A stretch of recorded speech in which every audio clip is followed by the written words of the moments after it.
if there's anything in life that I think I'm a self-proclaimed expert at, it's planning. So my experience with traditional planners, or a lot of these planners that are really popular right now, is, I mean, I'll do it for maybe a month and then I'll get discouraged. I'll have to like cross something out. I'll have to rip a page out because I made too many mistakes. And then I just start getting upset. Like, I'm a pretty hardcore perfectionist, so something like having to scratch something out or having to rip out a page kind of makes me want to throw the whole book out the window. Like, once there's a mistake like that in the book, it's like, it really, really bothers me. And I think that kind of goes for a lot of people with a type A personality, which I think there's a high correlation of type A personalities and people who are really into planners. So I'm sure some of you know my struggle. And that's mostly because I don't agree with the system. I don't like this kind of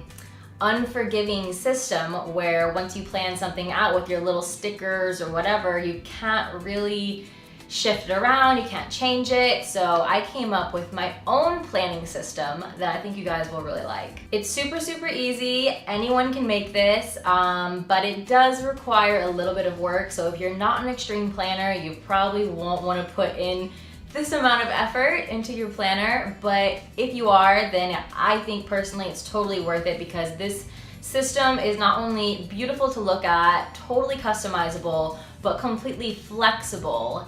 As in, you can change things around, nothing's set in stone. If you make one little error, your whole page isn't ugly, you don't have to like rip it out. You know, it's a lot more forgiving, and it's really good for people who are extremely particular, such as myself.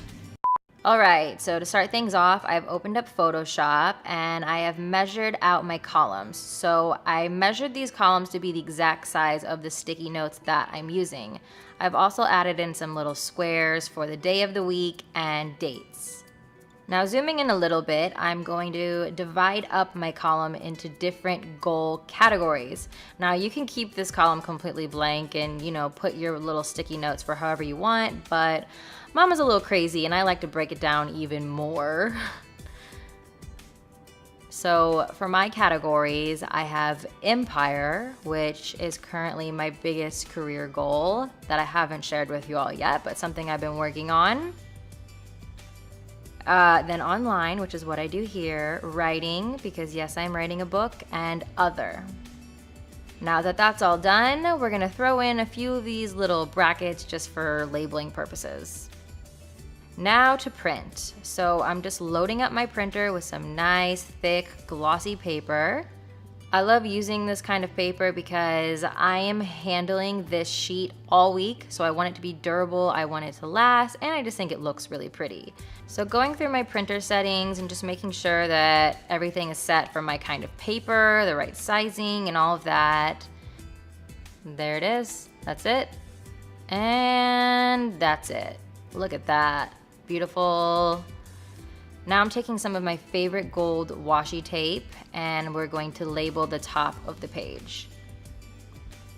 One on this side. Yes, yes. One on this side. Yes, yes. And now I'm writing July and week 2. And we're also going to throw some dates in there. Yeah. All right, now for the tedious part. So I have all these little sticky notes that I have to place in each box. Some people might find this to be a bit much, but I honestly find this a bit therapeutic. Does that make me weird? And now I'm just marking each little note with where I need to cut. And then, pretty simple, cut along the dotted line and place each note back in its space. And now for the fun part, writing in your goals. I like to get a little creative here. Use a little bit of highlighter, maybe a squiggle here or there. You know, the sky's the limit, guys. And like I said, this system is so beautiful because if you change your mind about something, you can easily switch it around, peel it off, rewrite it. It's very forgiving. So that's everything. I hope this video inspired some of you to make your own custom planning sheets like this. I personally think it's really fun. A lot of people probably think it's a bit excessive, but hey, if it makes you happy, do it. I think this kind of planning sheet is just such a valuable tool to get the most out of your week. And I know for me personally, with planners and doing stuff like this, it can be a bit of a burden on you, but what I always like to try to tell myself is I don't have to do these things that I've written on this planner. These are goals. If I do all of them, it'll pretty much be a miracle, but it's just goals. And if you set high goals for yourself, you're bound to achieve more. So, but you don't want to go too high, because then you'll kind of be a disappointment to yourself, and you don't want those vibes. So don't go too hard. Anyway, thank you so much for watching. I will see you guys really soon. Bye.